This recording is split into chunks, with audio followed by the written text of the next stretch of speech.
Tungamire mukati mezviedzo mananda andibata ndimwedo dombo ndiwikende ndimwemo otungamire tenzini tungamire semwana awonyara tamu unganyara tinyanda mananda anomunzwa kanama atinyarara imwite tenzi wenyanza tenzini tungamire aponda yasvika nyanza mananda aondichisa Andichina sororo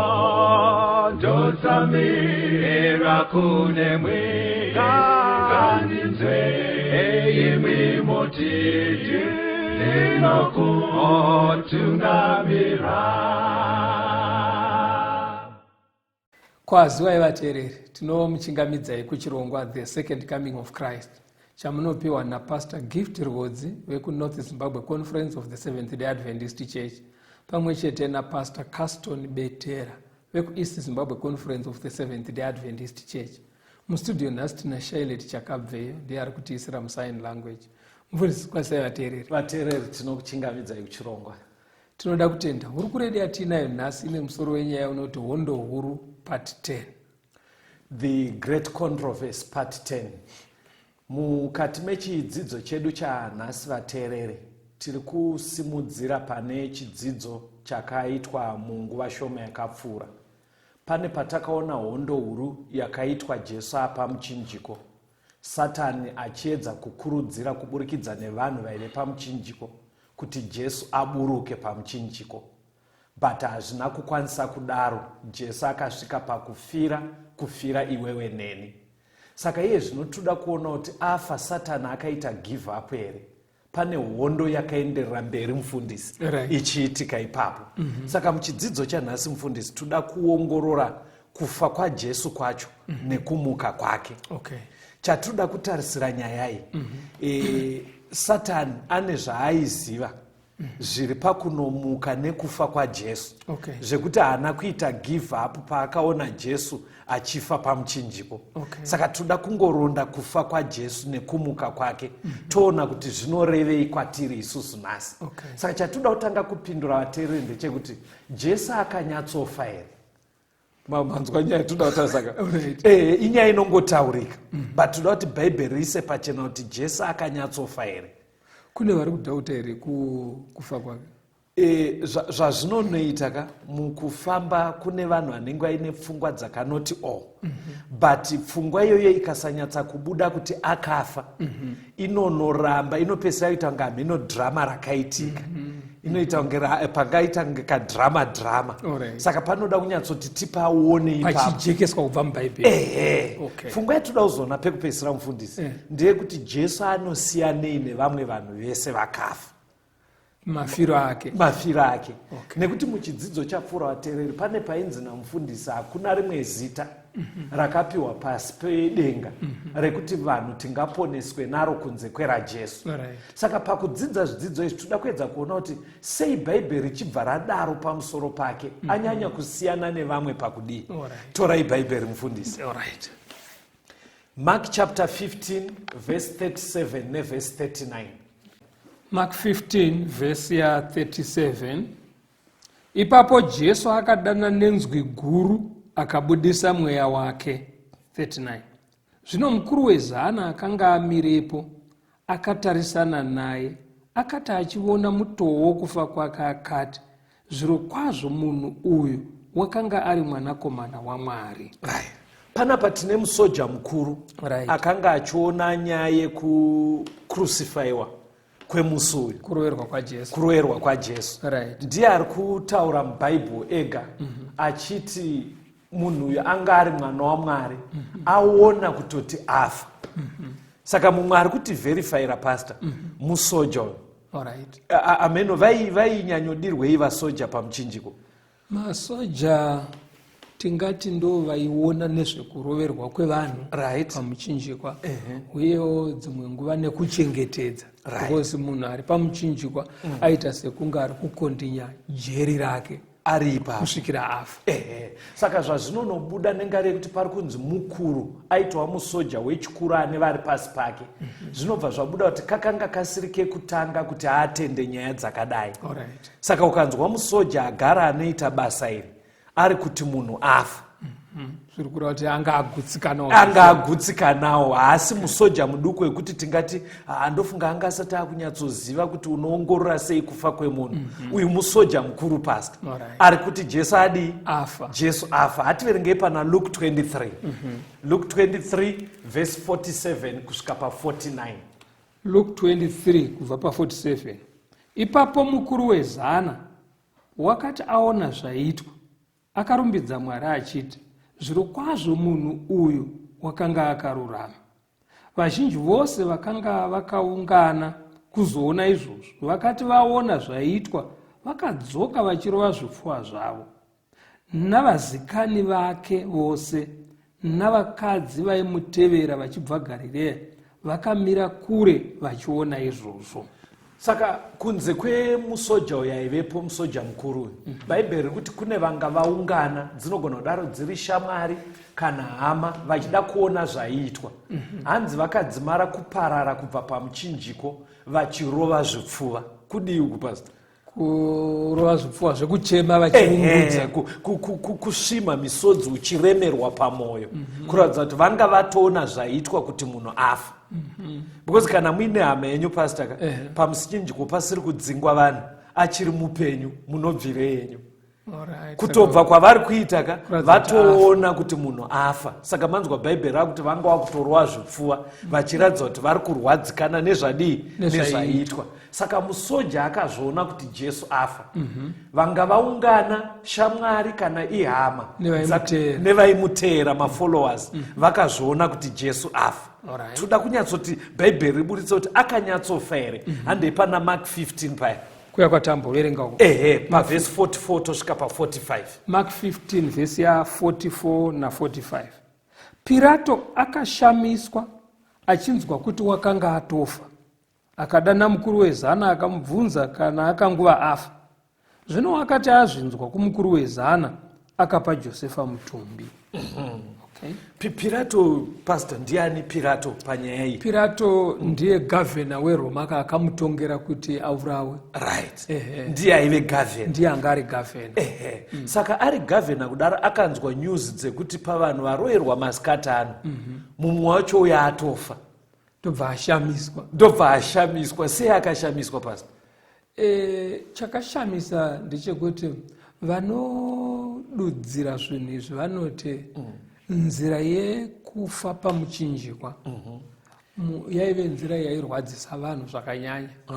Munhu airoverwa pamuchinjikwa osiyiwa aripo, ende aigona kuita mazuva achingoyuwira aripo asati afa. Saka chinhu changa chisina kujairika kuti munhu anobva angofa nezuva rimwe chete raaroverwa iroro. Saka Pirato ashamisika kudaro ari gavhena, akabva adeedza musoja uya mukuru anga akagadha ikoko kwacho, zvikanzi ndivherifayire munhu afa here zveshuwa. In other words, pakatoitwa verification pastor, ndopfunga ndoda kuti ibatika kuti kana musoja ambenga aona kunge Jesu afaka, but iye zvino akachizotumwa nagavhena kunzi iwe munhu anyatsofa here, saka ugone kusikopa ripoti usiri shuwa yekufungidzira. Saka mukuru wemasoja yakabva asikuti zveshuwa munhu adi afa. Saka kureva kuti kuna Pirato, Pirato agutsikana kuti munhu afa, musoja agutsikana kuti munhu afa, vaiteera Jesu nevanga vaungana neshamwari nehama vagutsikana kuti Jesu afa. naJosefa uyo akapiwa mutumbi wacho. naJosefa akapiwa mutumbi. Tichamuverenga ndiye wandoda kuti tiendepo manje. Atiende pana John 19. John 19. Yes. Verse 33 ne34. Verse ya 33. John 19 verse 33. Asi vakati vachisvika kuna Jesu vachiona kuti watofa hake, havana kuvhuna makumbo ake, asi mumwe murwi wakabaya rutivi rwake nepfumo, pakarepo ropa nemvura zvikabuda. Saka masoja asvika pamuchinjiko vaida kuita sei apa pastor, because tajamba ndima dziri kumashure? Right. Zvaiitika ndezvekuti kana munhu aroverwa pamuchinjikwa sezvatambonzwa zviya kuti aitora mazuva ari mupenyu. Saka vaJudha vaiti muchinjikwa haufaniri kunge wakamira musi weSabata. Okay. Saka vaiti kana Sabata raakunosvika muchinjikwa wodzurwa worariswa pasi. Okay. Asi kuti munhu uyo asazogone kutiza angari pamuchinjikwa vaipwanya makumbo ake nemaoko. Kana Sabata rapfuura vomisa futi muchinjikwa. Kuti patamuradzika ari pamuchinjiko iye kuri kwekuti abva pamuchinjiko haana kwaanoenda towana aripo makumbo tatyora. Right. Sabata ichipera voturika futi. Saka ndo pamaverenga pasi.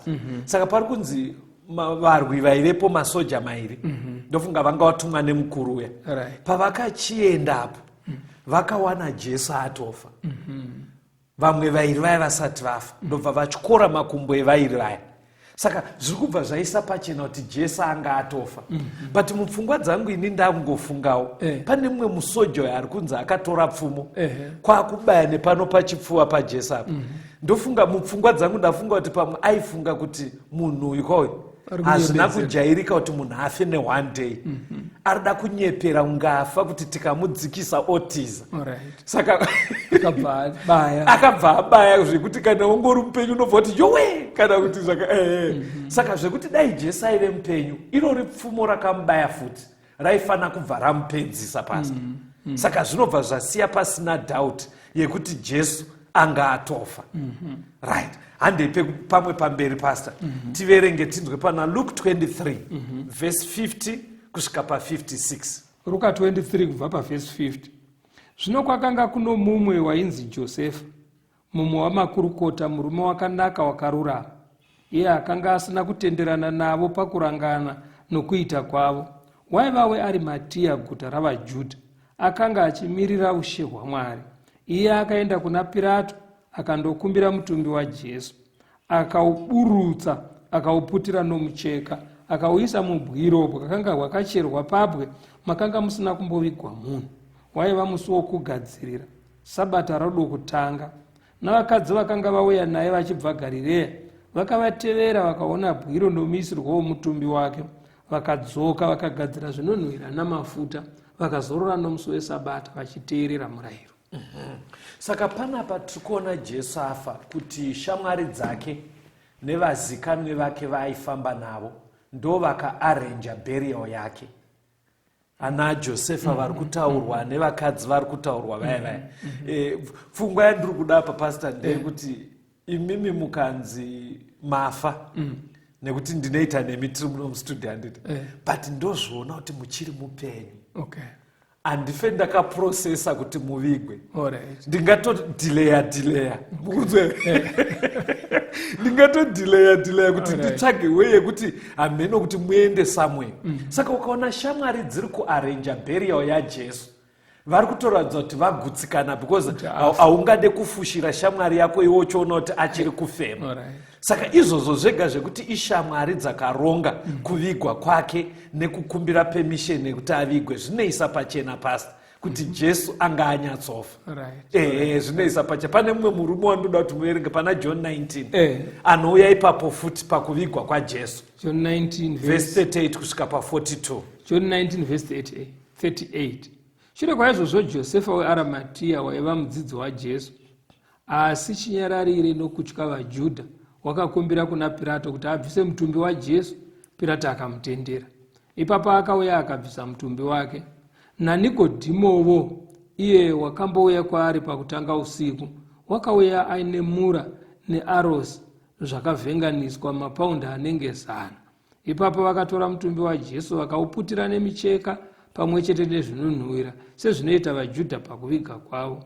Panzvimbo iyo paakaroverwa pamuchinjikwa pakanga pano munda. Mumunda imomo maiva naubwiro butsva, makanga musina kumboiswa munhu. Zvino vakaisa Jesu ipapo, zvawakanga uri musi wokugadzirira kwavaJudha nokuti bwiro bwakanga buri pedyo. Pane imwe pfungwa yawedzerwa panzi naNicodemus aivepo. Right. But pfungwa yandandiri kunyanyoda kuti vateereri vanzwe ndeye kutonyatsoti bhodhi yakaendeswa kuguva. Alright. Yaputirwa bhodhi yakaendeswa kuguva. But kuputira kuye kwamuri kutsanangura kwe. Ameno vateereri pane kumwe nzvimbo dzepasi pano dzekuti kukamboita chirwere anonzi ma-infectious disease. Zvinotapukira zviya izvi. Chirwere chandakaona chinonyanyonzarwa iEbola. Chinomboitika kunyika dziri kumusoroko. Munhu anenge afa nechirwere ichocho anoita kuputirwa. Kwatingati kurepa. Saka ndo tsika yaitwa pachijudha kana munhu afa waiputirwa.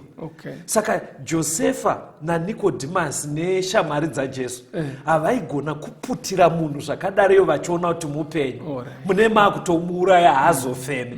Saka kuputira kwavari kuita nekunoisa kuguva chaiko zviri kuisa pachena kuti Jesu akanyatsofa vateereri. Ndo pfungwa yataida kuti tibate pasegmendi inoi. Rambai makateerera, touya toenderera mberi.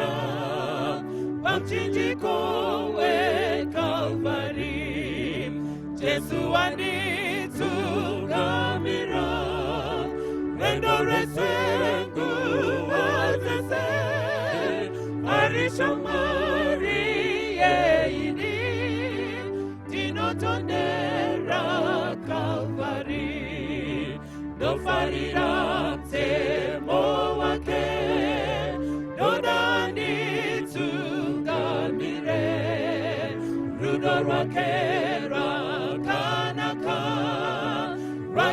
Swapa Kalvari Jesu wanitsungamira rendo resengu wazese arishamari yeini dinotondera Kalvari dinofamba ndisingatyi ndofarana Petko, dosimirandi chawana, shamarie pa Kalvari, Jesu wanitsungamira, rendo resengu wazese, arishamari yeini, dinotondera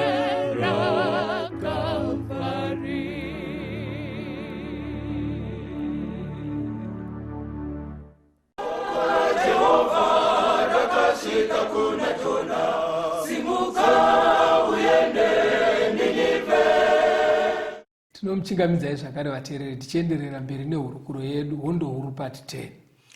Taona kuti Jesu akanyatsofa. Ipapo sofa hapana problem koma. But ndofunga munoziva kutaura kweBhaibheri kuti dambudziko riri panyika panapa. Mwari anga akadhizaina kuti tirarame nekusingaperi. Ndo urongwa hwaive nahwo kubva pakutanga. Satani paarunzira chitema ndo zvamisa zano iroro. Kwakabva kwaita rufu. Saka chimwe chinobhostwa nacho naSatani ndechekuda kumeka sure kuti hapana anobuda parufu. Saka muri kuona pakuti Jesu anyatsofa here, hatisi kukurumidza kuona hondo yacho. Hapasi kunyatsobuda hondo yacho. Kuti hondo yacho iri papi. Ipapo haana problem. Hondo yaye pakuti dai aburuka pamuchinjiko arega kufira vanhu. Kuti zano ribva rara. But parakafeila zvekuti Jesu anyatsofa Satani anga asina problem. But aiziva kuti Mwari ragara izano rake kuti vanhu vararame. Ndofunga ndo zvainga mukomanawo. But kana afa chinhu chitori more serious kuprevenda kuti ararame futi. Because ndo pachaita vanhu guarantee yekuti vanogona kuzorarama. Because mhando yedu panyika pana pastor kuti chokwadi rufu. bhaibheri rinototaura kuti mhando yekupedzisira ichaparadzwa rufu, zvekuti satani andoziva kuti as long pasina solution yawanikwa parufu, zveshuwa ndiye akabata matongo. Saka ndo nyaya yanga akutya kuti Jesu afa, ipapo pari right, but pekuti awane futi upenyu iye ambofa kuti amuke ndo paanga akuchimira chaizvo kuti adzirire ipapo. Chinzwai hondo yacho matangira inoita pana Mateo 28 verse 13. Mateo 28 pa 13 vachiti, taurai muchiti, vadzidzi vake vakauya usiku vakamuba, isu tivete. Tatangira pamberi pati Jesu anga atomukava.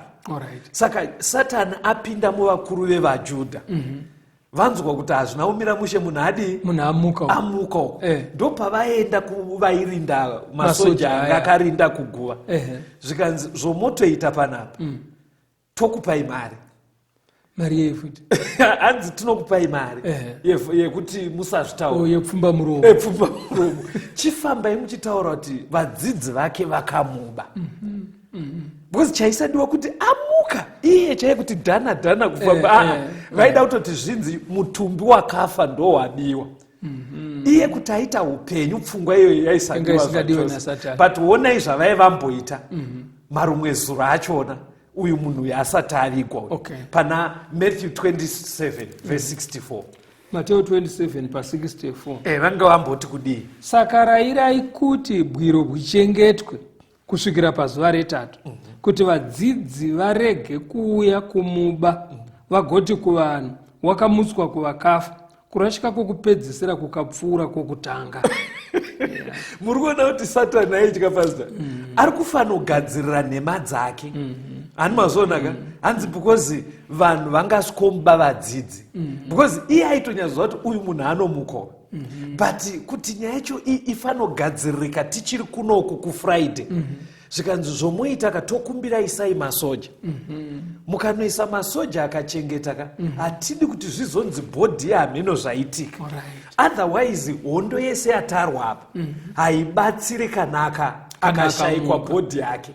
Paari kuti kurashika kwekutanga vari kuti kudiavo kuti kurasika kwavari kuti iwo kugashirwa kwanga kwaitwa Jesu kwakuri kurasika kubva patsika dzechiJudha. Saka kutobuda pane zvavakanga vakajaira ivo. Saka vari kuti vanhu vatorasiswa ipapo, vabviswa pakanamatiro kedu isusu kechiJudha. Saka ari kuti Jesu akachizomuka manje zvinobva zvatonyanya vanhu vedu havazodzoke havazodzoke manje. Saka ndo zvazviri nanhasi vateereri. Nyaya yekumuka kwaJesu tikanyatsa kuibata, Satani atotinyatsozva kuti kutaura chokwadi tinenge tatoenda kuna Jesu, hatizodzokere kwaari. Zvine zvazvinotoreva. Ngationei pastor pana John 20 verse 7 neverse 9. John 20 verse 7 neverse 9. Nomucheka muduku wakanga uri mumusoro wake, usati uri kune imwe micheka, asi wakapetwa uri pawo woga. Verse 9. Nokuti vakanga vachigere kunzwisa rugwaro runoti unofanira kumuka kuvakafa. Vadzidzi vanga vaenda paguva paJesu. Saka manga musina mutumbi, but bhaibheri rati vakabva vaona mucheka wakapetwa zvakanaka. Uya micheka yekumbomonera iye inge yakamuvhara iye. Saka chandaitira kuti muverenge vhesi ameno ateerere kuti ukada kuita chinhu uchimhanya uchitya kubatwa, ungasiye zvinhu zvinyatsori neorder here. Kusiya Jesu akapeta mucheka kwaakaita kuyaka kunyatsoratidza kuti hapana pfungwa yekuti ndabiwa, because dai akabiwa nevadzidzika vaizvuzvurudzana naye nemachira iwayo, vozonosunungura machira vaenda, because pane masoja akachengeta. Saka pfungwa yekutonyatsa kupeta mucheka pasitaka iri kutonyatsoburitsa kuti hatigone kuisa pfungwa yekuba pakadaro. Iri kunyatsoratidza kuti munhu amuka, hakuna kwanga kuchimhanyirwa, kwakutonyatsosiya apeta micheka yayo, because dai akabiwa mucheka waisasara uri pai, uri mubwiro, because tamboverenga kuti mucheka wangu wakamuputira. Saka dai akabiwa taiwana micheka iyoyo kunozonosunungurirwa mutumbi kwawabiwa. Ameno pari kukujekerera. Pari kujeka kuti kupetwa kwemachira kuri kuratidza kuti hazvisi zvinhu zvaiitwa nechimbi-chimbi sezvingaitwa nemunhu ari kuba. Hazvisi kuitwa nechimbi-chimbi. Handei pazasi tinzwe pana Acts 4 verse 13 neverse 20. Mabasa chapter 4 verse ya 13. Zvino vakati vachiona kusatya kwaPetro naJohani, vachinzwisisa kuti vaiva vanhu vasina kudzidza, vasingazivi chinhu, vakashamiswa vakavaziva kuti vaiva naJesu. Verse 20. Nokuti hatigoni isu kurega kutaura zvatakaona nezvatakanzwa. Nyaya yanga yaitika kumashure kwacho aterere. Pane mumwe munhu aiva akaremara aigara pachechi yaive paJerusarema, aigara achikumbira. Saka aonekwa nana Petro varayira kuti kuremara kuya kupere. Akabva atanga kupembera kwakutomhanya muchechi. Vanhu vese vakashamisika ndobva amhanya paive naPetro naJohani. Kusvikira pachechi pasina order pastor. Vanhu vakushe kuti chiko chiri kuitika panapa. Zvadaro paya ndobva hanzi kwenimi muri kuya kwatiri sekunge taita nesimba redu sei. Isimba raJesu akaroverwa akamuka kuvakafa. Saka vakuru vevaJudha vaive kuronga nyaya yekuti isai masoja, vaive kuti tokupai mari yepfumba muromo. Pavakanzwa vakomana vari kumensheni yekuti Jesu akamuka, vakabva vavasunga. Ndobva vaenda kuti vavarambidze kutaura izvozvo. Saka mangwana acho manje ndopavadzoka manje. Hanzi vakuru vachiongorora Petro naJohani, hanzi vakashamisika zvivindi zvacho zvavaive nazvo. Handobva unyatsona kuti vakomana ava havasiite zvivindi zvakadai. Ivo vaakuchibvunzwa zvikanzi nyaya iyi yamuri kutisungira hatisi kuzoinyarara, because hatigone kunyarara nyaya yatakaona. Chii chiri kuitika pasi panapa? Pari kuburitsa pachena ndivana Peter vari kuburitsawo pachena kuti zveshuwa Jesu takamuona achifa, tikamuona achimuka. Saka tiri kutotaura zvatakaona. Iye munhu haubva waita nharo zvekubuda tsinga pastor nyaya yekunyepa. Because nyaya unogona kungoinyepa-nyepa ka, but kana yasvika pakukurowa nekunovharirwa kujerika unogona kuzoti handaanjitambani. But ndo zvatoshamisa ava, because avaifunga kuti varume havachazoti uyasore. Saka hanzi vakatoshamisika zvivindi zvacho kuti shuwa vari kutomirira nyaya yekuti Jesu akamuka kuita zvinhu zvakadaro. They were very certain kuti Jesu akamuka to the extent yekutonovharirwa kujeri. Ende vari kutoti hatisi kuzonyarara, because haisi nyaya yatakaudzwa, inyaya yatakazvionera nemaziso edu yekuti kudii, yekuti Jesu akamuka. Hatifambei pamberi pastor. Handei pana Mabasa 1 verse 21 na22.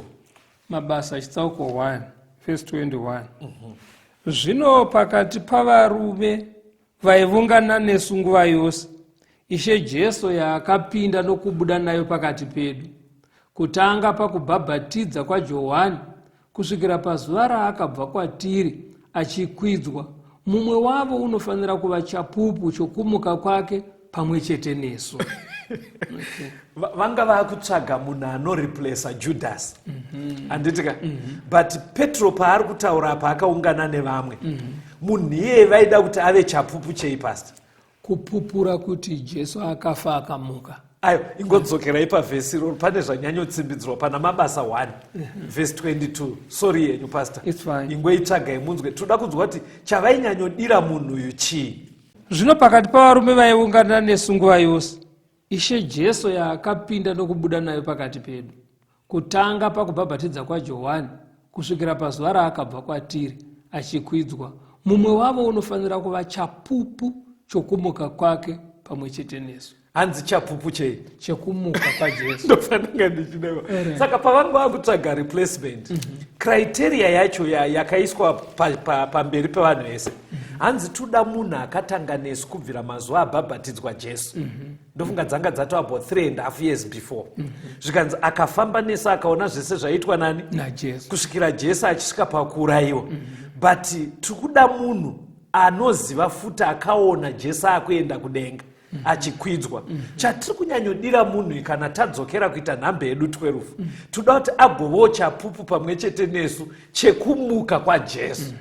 Ani mazonaka. Saka vateereri muri kuonera kuti vadzidzi vaisagona kuti vaite meeting yekuzvinyepera. Ameno mukuzodza kuti hamugone kucheya meeting yamuri kuzvinyepera kuti Jesu akamuka moti guys nyaya yataunganira panapa toda kutsvaga mumwe munhu anofambawo nesu achipupura iyi nyaya yabva mukuitika yekumuka kwaJesu. Imuri toziva kuti nyaya haina kuitika. Saka izvozvo hazviratidze kuti pfungwa dzichiri right. Saka zvavaita zvinobva zviri kuramba zvichitsimbidzira pastor kuti Jesu akanyatsa kumuka. Ndo nyaya yaisadiwa naSatani. Ko vakorinde Pauro anoti kudiwo endai pana vakorinde mozotaura zvamuda kutaura. Chapter 15 verse 6. 1 Vakorinde 15 pavhesi ya6. Yes. Ipapo akazviratidza kuhama dzinopfuura 500 kamwe. Vazhinji vavo vapenyu kusvikira zvino, asi vamwe vavata.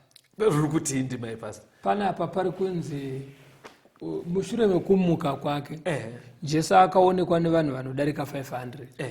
Ende pakanyorwa tsamba ina Paul kuvakorinde vamwe vazhinji vevanhu ava vakamuona pa500 ava vanga vachitori vapenyu. Vanga vachiri vapenyu. Ko vari kunzi vamwe vavata kuti vamwe vacho vakamuona vakatozofa. By time iri kunyorwa tsamba vanga vatofa. Toda kutenda. Saka Paul ari kuti inini kakunyatsa kumuonako keresurrection ako ipapapo ndiexcuse imbichana.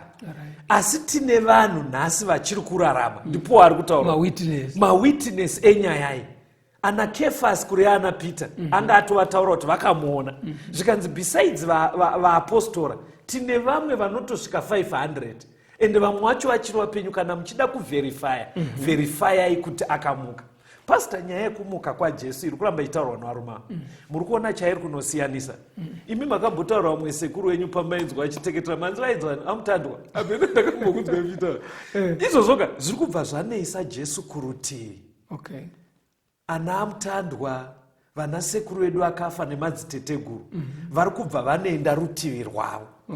Saka idzo ndima dzatiri kuerenga dziri kubva dzatonoburitsa kuti pfungwa yekuti aiwa zvechechi munhu anosarudza nzira yaanoda inomusvitsa kuna Mwari. Vechechiwo munoda Jesu isitoita chivanhu chedu nemadziteteguru. Because dambudziko rine munhu wese pastor. Angava anozviti ndewechivanhu kana wechirungu kana wekupi. Irufu pastor. Unoziva kuti pauri kutaura kune kumwe kutaura kunoti iko Jesu mudzimu wevarungu. Ani mazona manje. Imimi munoda kuti tinonamata mudzimu wevarungu. But ndiri kuona manje pahurukuro yako yauri kutaura iyi kuti mudzimu kwatiri tichiti ndevakafa vedu. But Jesu hatigone kumuisa kudivi remudzimu nda akamuka. Matsanangura zvakanaka. Izvozvo zvega zvinobva zvanoratidza kuti but dai kuri kuti nyaya yekunamata nekupira ndeyekungoti tiwane sadza nebasa nekuroora zveshuwa taigona kuramba tichingoti tichikurudzira vanhu kuti ita zvinokuitira as long zvakupa mari. But dambudziko rine vanhu vese panyika vavateereri inyaya yerufu. Solution yerufu kumidzimu haiko. Solution yerufu iri kuratidza kuti uyu murume uyu kauyu ndiye ega akakwanisa kukunda ikoko. Saka zvekuti dai muchida henyu vateereri ndo nguva yekuti nyaya iyi kana iri kunzwisika kwamuri titonyatsoona kuti hatigone kuramba chiti nzira dzese dzinoenda kuna Mwari. Because dzimwe dzese dzinombochovha pakukupa mari, pamwe unogona kumbobatsirika kuita shamwari, wawana basa, wawana mukadzi, wawana vana, ameno zvinenge zvichiitika. But dzese dzinonomira parufu. Kochisara one murume one first. Ndiye ari kuratidza kuti anenge ari kukondinya after rufu. Ndofunga ndoda kuti vabate. Maybe katichinzwa vamwe vanoisa pachena kuti Jesu akanyatsa kumuka. Ndoda tumerenge pana Luke 1 verse 1 to 3. Luka 1 verse 1. Vazhinji zvavakaidza kurondedzera mashoko ezvinhu izvo zvakaitika pakati pedu sezvavakati pavo vakazviona nameso avo kubva pakutanga navaiva vanyai veshoko. Nenivo ndakati ndanatsofeya zvose kubva pakutanga. Ndakati zvakanaka kuti ndikunyorereivo nokutevedzanisa imi Teofilo makakurumbira. Luke haana kunge ari mudzidzi aifamba najesu mazuva ese vanotsanangura kuti aive chiremba. Okay. But aine interest ari mudzidzi anoda nyaya dzekuponeswa. Saka paakanzwa nyaya yese yakaitika iyi akati no, ndoda kunyora an independent report. Alright. Chii independent report? Kuti ndoda kunyora zvakasiyana nezvakanyorwa nevamwe ndisingatore kune vamwe. Ndisingatore kune vamwe. Saka Luke ari kuti ndakanyatsa kutsvaga nyaya yaJesu yese ndisinganoti kuna Peter nhai ndizvo here. Akanyatsa kuifeya, ndozvataura Bhaibheri. Kusvika anyorawo bhuku rake achitoti Jesu akamuka. Saka havazi vadzidzi vaJesu chete vaifamba naye 12 aya vari kuti akamuka. Luke is an independent reporter. Ari kutoti ndakafeya nyaya ikukuudza ichokwadi, Jesu akamuka. Pastor ngatimbonzwa kamwe. Toya toenderera mberi. Jehova takashika kuna Jona, simuka uende Ninive. Sizohamba sisiya ezulini ekaya likababa. Sizohamba sisiya ezulini ekaya likababa. Ozani ekaya kaya kaya kaya kaya ekaya likababa. Ozani ekaya kaya kaya kaya kaya ekaya likababa.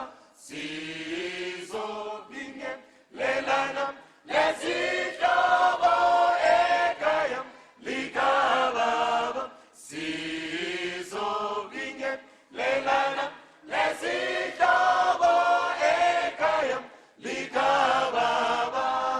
Ozani ekaya kaya kaya kaya kaya ekaya likababa.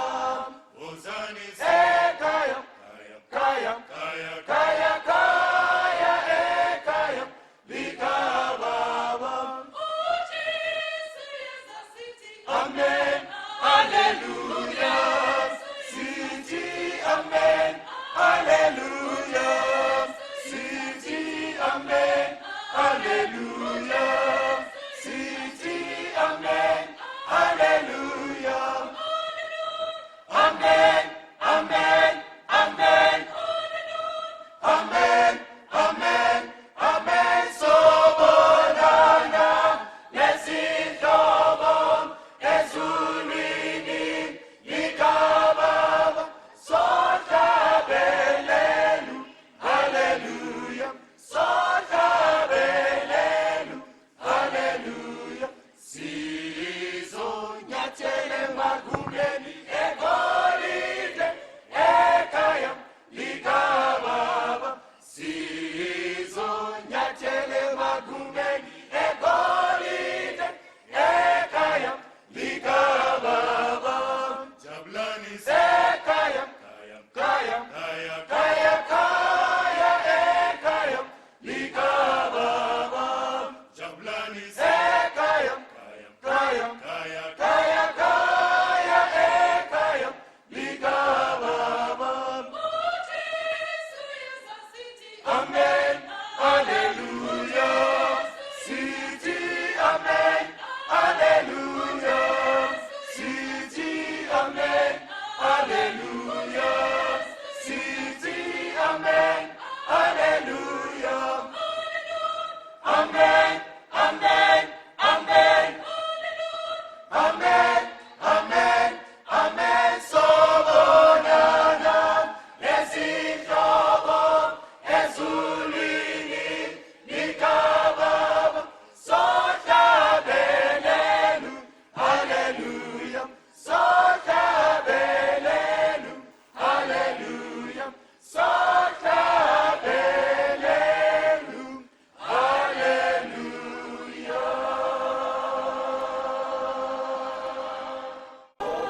Jehova takashika kuna Jona, simuka uende Ninive. Tinomuchingamidza vateereri, tiri kuenderera mberi nehurukuro yedu, Hondo huru part 10. Saka tatauda kuita mufundisi. Toda kuti vateereri vachiona zvichibva mubhaibheri kuti kumuka kwake kunobatsireiwo kwatiri muchikamu chino ichi.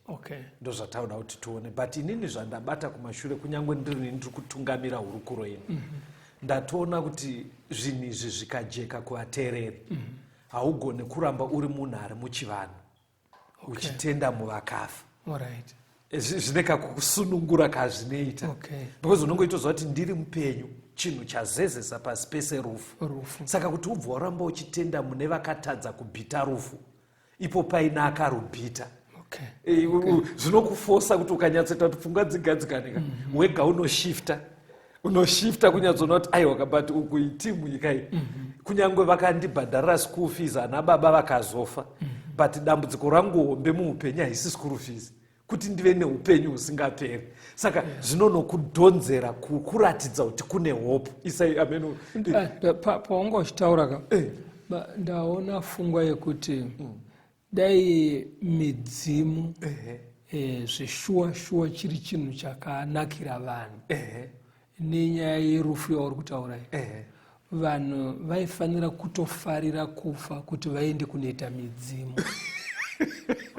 Ameno kana ndagona kutsanangura muri kutsanangura zvakanaka kungoti matauriro enyu munobva maita kuti kuvateereri vedu ari ukoka vanyatsoona kuti asi zveshuwa tiri kutenda zvinhu zvisina kunyatsoita musha, because matauriro amaita zveshuwa dai zvinonzi midzimu inoita dai zviri izvo shuwa tese tingadai tichimhanyirira kuti dai ndafa, because zvinonoitwa kunge zvinonzi kuvakafa kuya vaimwe level vakutoona vanogona kukuvhurira nzira ukomborerwe, but hazviziri izvo manje. Saka muchiona Satani aitraya kubraiba kuti fambai neshoko rekuti haana kudii, so that zvongoita kunge pavanhu vese vakaya panyika vese hapana akabhita rufu. Saka anozva ndine ndichiri incharge.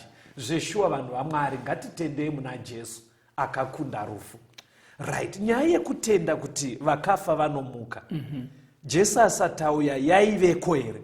Hebrews, endai kubhuku raHebrews 11 verse 17 to 19. Hebrew 11 verse 17.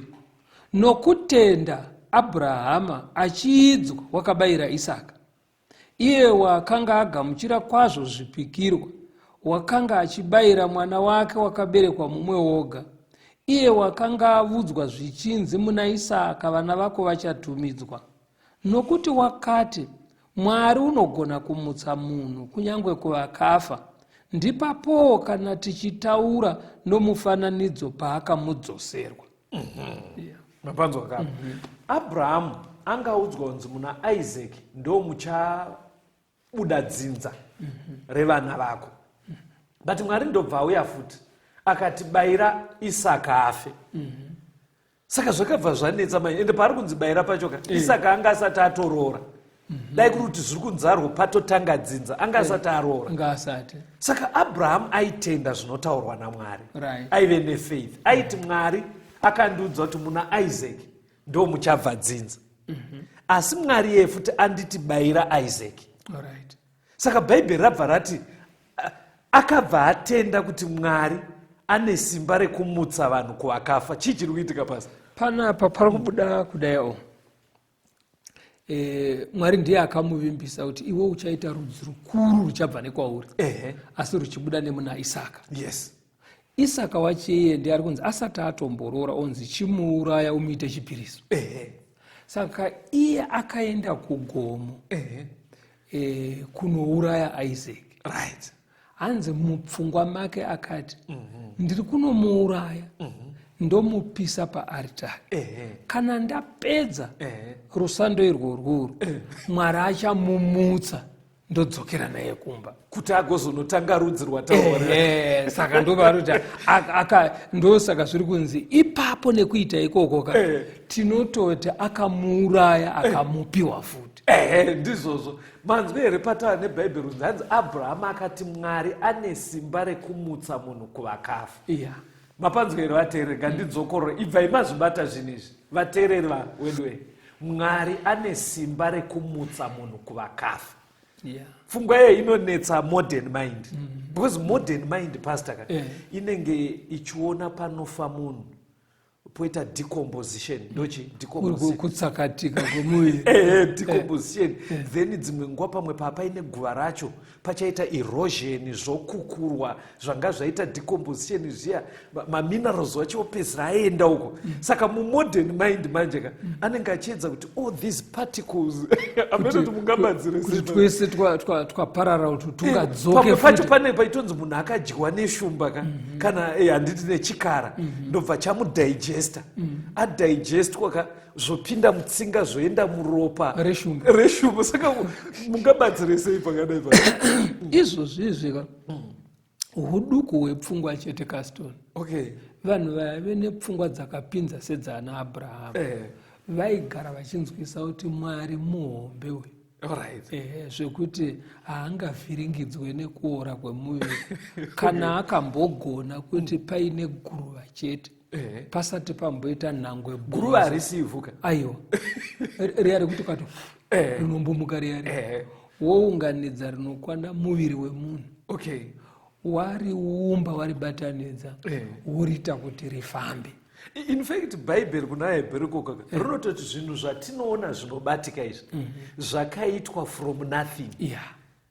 Kana Mwari akagona kuzvidedza kuti zvibve kwazvakanga zvisiri zvakabva kwazvakanga zvisiri zvikavapo. Mwari ane simba rekumutsa vanhu kuvakafa, ane simba iroro. Saka ndangoti titarise kuseruko ngatichionai mberi mabasa 17 verse 3 verse 18 neverse 32. Mabasa 17 verse ya 3 achivazarurira nokuvazivisa kuti Kristu waifanira kutambudzika nokumuka kuvakafa uye kuti Jesu uyu wandinokuparidzirai ndiye Kristu. Verse 18. Zvino vamwe vakachenjera vavaepikuro navastoiko vakaita nharo naye, vamwe vachiti ko uyu mutauri wezvisina maturo unoda kureveiko? Vamwezve vakati unenge muparidzi wavamwari vasingazikamwi nokuti wakavaparidzira Jesu nokumuka kwavakafa. Verse 32. Vesi ya 32. Zvino vakati vachinzwa zvokumuka kwavakafa vamwe vakaseka, asi vamwe vakati tichazokunzwazve pamusoro paizvozvo. Mukunzwa ndo nyaya yaifamba naPauro paaiparidza. In fact ukadzidza bhaibheri pastor rinotoita kunge zvinonzi nyaya yeresurrection chinhu chitori pazvinhu zvinofana kuparidzwa. Ndo zvaiparidza naPauro. Mukaona kuti sei vamwe havaseka here pastor? Because pfungwa yekuti vakafa vachamutsaka inonodyara pfungwa dzako kuti dzive conscious kuti saka parufu nyaya haina kupera. Because muchaona kune vanhu ezvino vanorarama vachiti after all we die. Ameno kana makambosangana nestatement iyo anogona kurarama agoita unzenza agoita zvese zvekuti munoti munhu zvazodai sei because chiri kumudarisoka ari kungoona upenyu iri just a chance iyo inongopera panofa rufu zvatopera. Saka anenge achiti after all I have to enjoy my days. Saka muri kunzwa vakaseka but vamwe vacho hana dzaiti rovei because unobva unoti saka kana kuchamutswa vanhu saka makadzwa wakakumbira kuti shamari udzoke utaure futi nyaya inyaya yakenge iri nyowani kwavari but imimi vateereri tokumbira kuti nyaya iyi dai manyatsa kuibata sezviri kubuda mubhaibheri. Mabasa 24 vesi ya 14 to 16. Asi ndinotenda hangu kwamuri kuti ndinoshumira Mwari wamadzibaba edu nenzira yavanoti idzidziso yakatsauka, ndichitenda zvose zvomurayiro nezvakanyorwa pavaprofita. Ndine tariro kuna Mwari, iyo yavanotendavo vamene, kuti kuchavapo kumuka kwavakafa, kwavakarurama navasakarurama. Ndo yaive faith, ndo zvaitendwa naPauro kuti kuchavapo kumuka kwevakafa, kwevakarurama nevakasarurama. Nhasi pastor hatina nguva yekuti zvijeke kuti maresurrection mairi Okay. sezvataura Pauro. Yekutanga ndeye vakarurama, yekupedzisira ndeye vasakarurama, hadziitwe musi mumwe chete. Okay. But chiri kuda kungonzi vanhu vambobata ndechekuti kune rumuko ruri kumberi. Ndo zvaitendwa nana Pauro. Kuti vakafa vachamuka. Vakafa vachamuka. Ndo pfungwa yacho iyo, vakafa vachamuka. Muchida kutaura pepe. Ndichida kuti chikonzero nei Satani aida kurambidza kubuda pachena kwekuti Jesu akanyatsofa akanyatsomuka. Zvaikurudzira vanhu kuti kana kuine umwe akambomuka saka zvishuwa tinogona kuzomuka. Saka haadi kuti kurudziro isvike kuvanhu.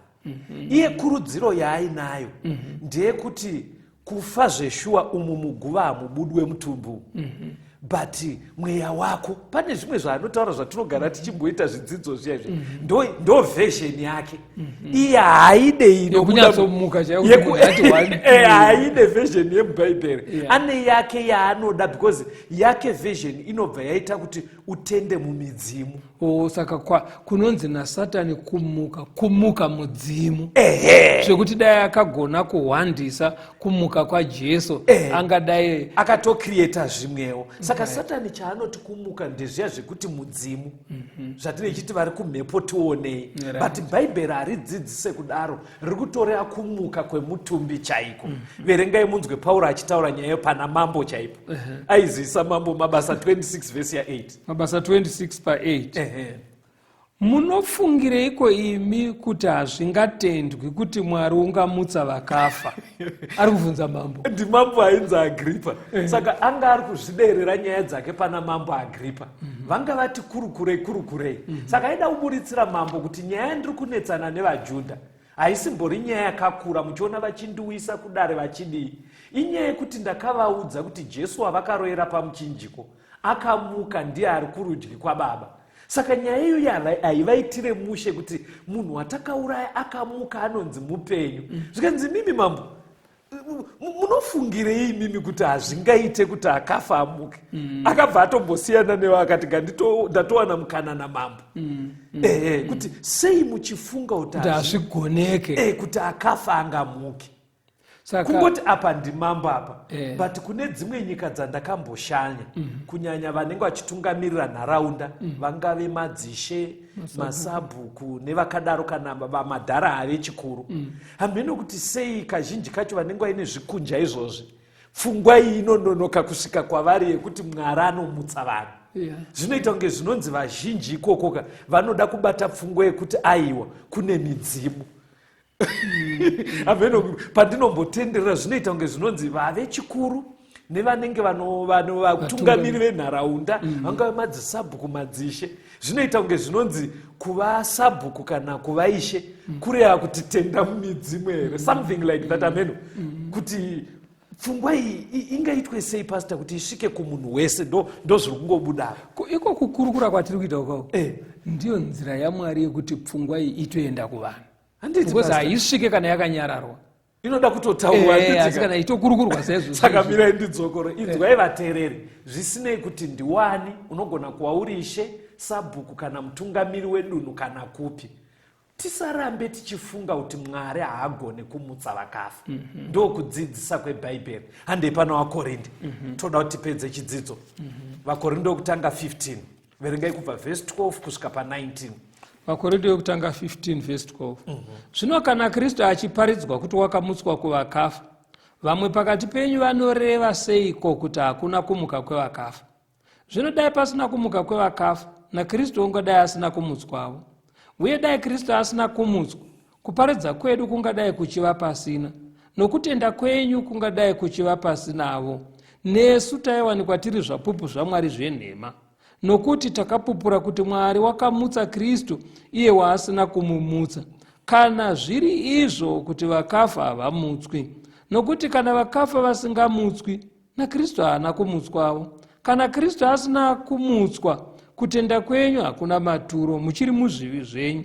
Zvino naivo vakafa muna Kristu vakarashikawo. Kana tiine tariro kuna Kristu paupenyu hwubedzi, tinonzwisa urombo kukunda vanhu vose. Nyaya yekumuka kwevakafa, resurrection, painoparidzwa izvino haiparidzwe sechinhu chiri kufungidzirwa nekuti garanti kana kuti akavamba Kristu aripo. Hanzi kune vanoita zvekuenda kuchechi kana pfungwa iyi isiri kugashirika kwatiri. Hanzi kutaura chokwadi siyanai nezvekuparidza nekuenda kuchechi. Muri kuita zvinhu zvisingabhadhari. Because maenda kuchechi tichazongofa. Saka hazvibhadhare kuti unoenda kuchechika asi pfungwa iyi yekuti vakafa vachamutswa wobva yoshayikwa mumusoro mako. Saka parutonyora Pauro aritoshamisika nevari kuita zvechechi. Hanzi vamwe pakati penyu asi vasingatende nyaya. Unoona munhu achiita zvechechi asi otaura kuti no kuchangoenda mweya. Hanzi saka kana zvakadaro hazvibatsire kuenda kwacho kuchechi. But question ino yapastor ndoda kuti verenge vhesi rekupedzisira nguva dzedu dzafamba. Kune vanhu vanobva vati saka vari kutomutswa here? Mumwe anogona kudaro atopinda pachirongwa kutanga nhasi kuti saka vakafa vari kutomutswa here? Hani mazvoona ka mumwe wobva ati muda kundudza kuti sekuru vasekuru vachamutswa. Vanhu vachamutswa rii pastor? John 6 vhesi ya40. John 6 vhesi ya40. Vanhu vachamutswa rii? Nokuti kuda kwababa vangu ndiko kuti mumwe nomumwe unotarira mwanakomana nokutenda kwaari ave noupenyu husingaperi, neni ndichamumutsa nezuva rekupedzisira. At the last day, the second coming of Christ, ndo pachamutswa vatsvene vese, ndo pane rumuko rwekutanga. Jesu ari kutobvuma kuti rufu runogona kumbotibata iye zvinoadikani, but kuda kwababa vedu vari kudenga kuti vese vanotenda muna Jesu at the last day vamutswe kubva kuvakafa.